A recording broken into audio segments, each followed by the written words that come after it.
Breaking news రేపు ED విచారణకు కేటీఆర్ హాజరు కానున్నారు. 16వ తేదీన హాజరు కావాలని ఈడీ రెండోసారి నోటీసులు జారీ చేసింది. ఏసీబీ ఎఫ్ఐఆర్ ఆధారంగా ఈడీ ఈసీఐఆర్ నమోదు చేసింది.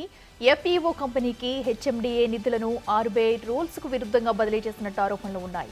ఈ కేసులో ఏ1గా కేటీఆర్, ఏ2గా ఐఏఎస్ అరవింద్ కుమార్, ఏ3గా హెచ్ఎండిఏ మాజీ చీఫ్ ఇంజనీర్ బిఎల్ఎన్ రెడ్డి ఉన్నారు. వారిద్దరి స్టేట్మెంట్ ఆధారంగా రేపు కేటీఆర్ ను విచారించనున్నారు.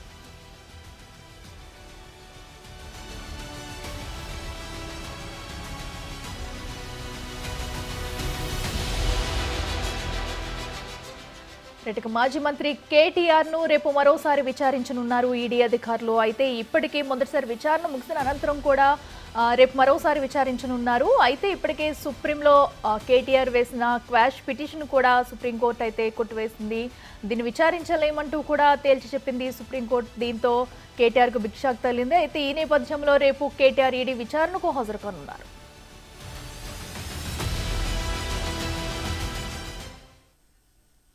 ఇదే అంశానికి సంబంధించి మరింత సమాచారం మా ప్రతినిధి సురేష్ లైవ్ లో అందిస్తారు. సురేష్, చెప్పండి, రేపు మరోసారి కూడా కేటీఆర్ ఈడీ విచారణకు హాజరు కాబోతున్నారు. మరి ఏ సమయంలో మొదలబోతుంది, ఎలాంటి అంశాలను కూడా రేపు విచారణలో ప్రస్తావించే అవకాశం ఉందంట? ఫార్ములా ఈ కార్ రేస్ కేసులో ఒకవైపు ఈడీ, ఒకవైపు ఏసీబీ రెండు కూడా దూకుడుగా విచారణ కొనసాగిస్తున్నాయి. ఇప్పటికే ఏసీబీ కేటీఆర్తో పాటు అరవింద్ కుమార్, బిఎల్ఎన్ రెడ్డి ముగ్గురికి సంబంధించిన స్టేట్మెంట్ రికార్డ్ చేయడం జరిగింది. రేపు ఈడీ ఎదుట హాజరు కావాలని చెప్పేసి కూడా ఈడీ ఇప్పటికే కేటీఆర్కి నోటీసులు జారీ చేసింది. ఇది రెండో నోటీసు. మొదటి నోటీసుకే ఆయన కోర్టు తీర్పు ఉన్న నేపథ్యంలో 7వ తేదీన విచారణకు హాజరు కాలేదు. మళ్ళీ 16వ తేదీన రేపు విచారణకు హాజరు కావాలని చెప్పేసి కూడా ఈడీ రెండోసారి నోటీసు జారీ చేయడం జరిగింది. రేపు ఉదయం 10:30కి ఈడీ కార్యాలయానికి కేటీఆర్ రాబోతున్నారు. ఆయనకు సంబంధించిన స్టేట్మెంట్ ఈడీ అధికారులు మొత్తం రికార్డ్ చేయబోతున్నారు. ఎందుకంటే ఇప్పటికే ఈడీ కూడా అరవింద్ కుమార్తో పాటు బిఎల్ఎన్ రెడ్డిని కూడా సుదీర్ఘంగా విచారించింది. దాదాపు ఇద్దరిని 10 గంటల పాటు విచారణ చేసి ఏదైతే హెచ్ఎండిఏకి సంబంధించిన నిధులు ఈ ఫార్ములా కంపెనీకి సంబంధించి ఎందుకు బదలాయించారు, ఇక్కడ రూల్స్ ఎందుకంటే ఆర్బీఐకి సంబంధించిన గైడ్ లైన్స్ ఎందుకు పాటించలేదు అనే దానిపై కూడా ముఖ్యంగా ప్రశ్నించినట్టు తెలుస్తుంది. అయితే కేటీఆర్ ఆదేశాల మేరకే మేము నిధులు మళ్లించామని చెప్పేసి వారిద్దరు స్టేట్మెంట్ ఇవ్వడం జరిగింది. అయితే రేపు కేటీఆర్ ఈడీ ముందు ఎలాంటి నిజాలు చెప్పబోతున్నాడో, ఆయనకు సంబంధించిన మొత్తం ఈ వ్యవహారంలో తానే ముందుండి నడిపించానని చెప్పేసి ప్రెస్ మీట్లలో కూడా చెప్పడం జరిగింది. ఏసీబీకి ముందు కూడా అదే చెప్పడం జరిగింది. కాబట్టి ఇక్కడ మనీ లాండరింగ్ ఏమైనా జరిగిందా, ఫెమా ఉల్లంఘనలు జరిగాయా, వీటికి సంబంధించి కేటీఆర్ని రేపు విచారించబోతున్నారు.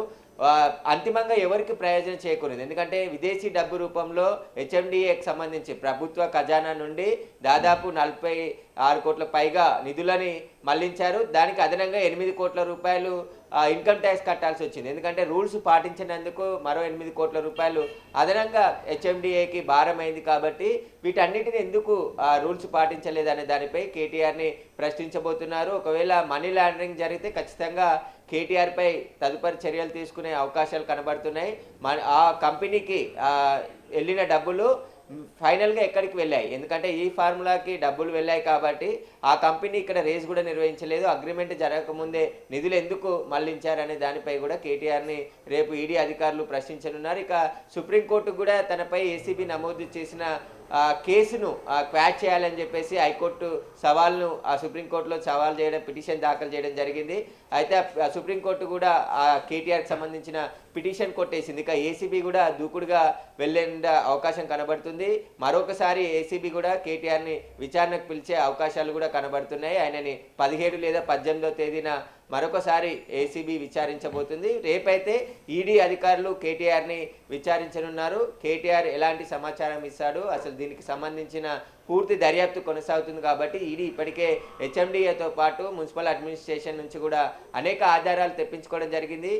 ఇండియన్ ఓవర్సీస్ బ్యాంక్ ఏదైతే హెచ్ఎండిఏకి సంబంధించిన బ్యాంక్ ఖాతా ఉందో ఆ బ్యాంకు కూడా నోటీసులు ఇచ్చి ఆ ట్రాన్సాక్షన్కి సంబంధించిన వివరాలన్నిటిని కూడా తెప్పించుకోవడం జరిగింది. వాటన్నిటిని కేటీఆర్ ముందు ఉంచి రేపు ఈడీ అధికారులు ప్రశ్నించబోతున్నారు. ఇటు ఈడీ అటు ఏసీబీ రెండు కూడా దర్యాప్తు సంస్థలు ఈ కేసు పైన దర్యాప్తు చేస్తున్నాయి. ఇక రేపు 10:30కి ఉదయం 10:30కి కేటీఆర్ బషీర్బాగ్లోని ఈడీ కార్యాలయానికి చేరుకున్న తర్వాత ఈడీ అధికారులు అక్కడ విచారించబోతున్నారు.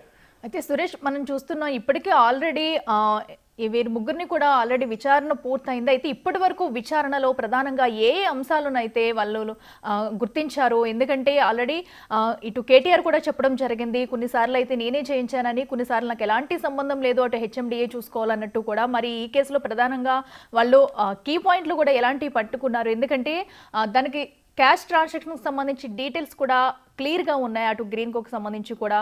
మరి రేపు ఏ అంశాలను కూడా విచారించే అవకాశం ఉందంటారు?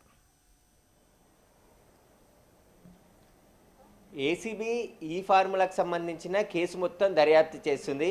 ఈడీ అధికారులు మాత్రం ఫెమా మనీ లాండరింగ్, ఎందుకంటే విదేశీ కంపెనీకి హెచ్ఎండిఏకి సంబంధించిన నిధులని మళ్లించారు కాబట్టి అక్కడ రిజర్వ్ బ్యాంకు సంబంధించిన అనుమతి తీసుకోలేదు. అదేవిధంగా ఆర్బీఐకి సంబంధించిన కొన్ని గైడ్లైన్స్ ఉంటాయి, వాటిని ఎక్కడ కూడా పాటించకుండా నిధులు మళ్లించారు. అందుకు ట్యాక్స్, ఇన్కమ్ ట్యాక్స్ 8 కోట్లు అదనంగా కట్టాల్సి వచ్చింది. ఎందుకు రూల్స్ పాటించలేదు? ఒకవేళ ప్రభుత్వం ఓ కంపెనీకి నిధులు చెల్లించాల్సి ఉంటే అనుమతి తీసుకొని నిధులు చెల్లిస్తే ఆ ట్యాక్స్ ప్రభుత్వానికి భారం కాకపోయేది. కానీ ఇక్కడ రూల్స్ పాటించలేదు.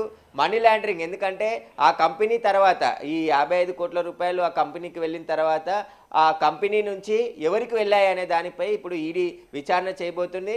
మనీ లాండరింగ్ జరిగి ఉంటే మాత్రం ఖచ్చితంగా కేటీఆర్కి ఈ కేసులో ఉచ్చు బిగించే అవకాశమే కనబడుతుంది. ఎందుకంటే ఫైనల్గా అంతిమంగా ఎవరికి లాభం చేకూరింది అనే దానిపై ఇప్పుడు ఈడీ ఫోకస్ పెట్టింది. అయితే ఫెమా ఉల్లంఘించారు, ఎక్కడా కూడా రూల్స్ పాటించలేదు, ప్రభుత్వ అనుమతి తీసుకోలేదు, ఫైనాన్స్ డిపార్ట్మెంట్ అనుమతి తీసుకోలేదు, వీటన్నిటిని ఎందుకు చేయాల్సి వచ్చిందనే దానిపైనే ఈడీ ఫోకస్ చేయబోతుంది. ముఖ్యంగా ఆర్బీఐకి సంబంధించిన రూల్స్ పాటించకపోవడం సంబంధించి కూడా కేటీఆర్ని ప్రశ్నించబోతున్నారు. ఇక ఏసీబీ మాత్రం ఓవరాల్గా ఈ కేసుని విచారిస్తుంది. మొత్తం ప్రభుత్వం అనుమతి కావచ్చు, ఇటు ఫైనాన్స్ డిపార్ట్మెంటు, అదేవిధంగా అధికారులు, హెచ్ఎండిఏకి సంబంధించిన అప్పటి మున్సిపల్ అడ్మినిస్ట్రేషన్ చీఫ్ సెక్రటరీగా పనిచేసిన అరవింద్ కుమార్, బిఎల్ఎన్ రెడ్డి, వీరందరూ కూడా పాత్ర ఉంది కాబట్టి ఏసీబీ వారికి సంబంధించిన విచారణ జరుపుతుంది ఓవరాల్గా.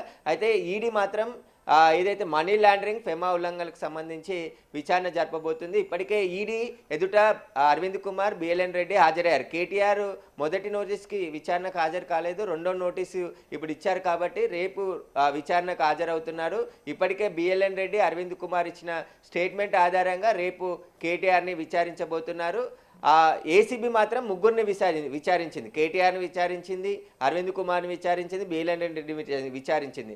కాబట్టి ఇప్పటి వరకు ఈడీ విచారణకి కేటీఆర్ వెళ్ళలేదు. రేపు మాత్రమే ఆయన మొదటిసారి ఈడీ విచారణకు హాజరు కాబోతున్నాడు. ఖచ్చితంగా ఈడీ అడిగే ప్రశ్నలన్నిటికి కూడా ఆయన జవాబులు చెప్పాల్సిన అవసరం ఉంటుంది. తప్పించుకునే ప్రయత్నమే అక్కడ ఉండదు. ఎందుకంటే ప్రెస్ మీట్లలో కేటీఆర్ అనేక విషయాలు చెప్తున్నారు. ఆ కేసులే కొన్ని లొట్టపీస్ కేసులని మాట్లాడడం జరిగింది. ఆ కేసులు నిలబడవు, అవినీతి జరగలేదని చెప్పేసి కేటీఆర్ మాట్లాడింది. కానీ ఈడీ దగ్గర అనేక ఆధారాలు ఇప్పటికే తీసుకోవడం జరిగింది. ఇటు ఏసీబీ దర్యాప్తుకు సంబంధించిన మొత్తం ఎవిడెన్స్ని తీసుకున్నారు. హెచ్ఎండిఏ దగ్గర నుంచి కొన్ని ఫైల్స్ తెప్పించారు. అదేవిధంగా మున్సిపల్ అడ్మినిస్ట్రేషన్ నుంచి తీసుకోవడం జరిగింది. బ్యాంకు ఖాతాలకు సంబంధించిన వివరాలు కూడా ఈడీ సేకరించింది. అసలు ఎందుకు నిబంధనలు పాటించకుండా విదేశీ కంపెనీకి విదేశీ డబ్బు రూపంలో నిధులు బదలాయించారో దానికి సంబంధించి దర్యాప్తు చేయబోతున్నారు. పూర్తిగా సుదీర్ఘంగా ఈడీ విచారణ కూడా జరగబోతున్నట్టు రేపు సాయంత్రం వరకు కూడా కేటీఆర్ని విచారించే అవకాశం ఉంది. అయితే 17-18న ఏసీబీ కూడా రెండోసారి కేటీఆర్కి నోటీసులు ఇచ్చి విచారణకు పిలిచే అవకాశాలు కూడా స్పష్టంగా కనబడుతున్నాయి. Right Suresh, thank you.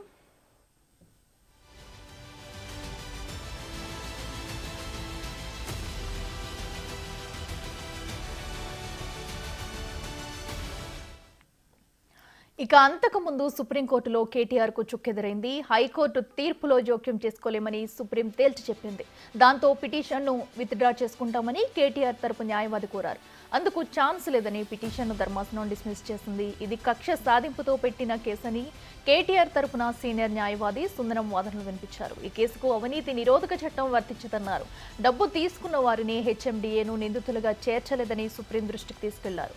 Formula case దర్యాప్తునకు గవర్నర్ అనుమతిచ్చారన్నారు. తెలంగాణ ప్రభుత్వం తరపున వాదనలు వినిపించారు న్యాయవాది ముకుల్ రోహత్గే. దర్యాప్తు జరిగితేనే అసలు విషయాలు తెలుస్తాయన్నారు.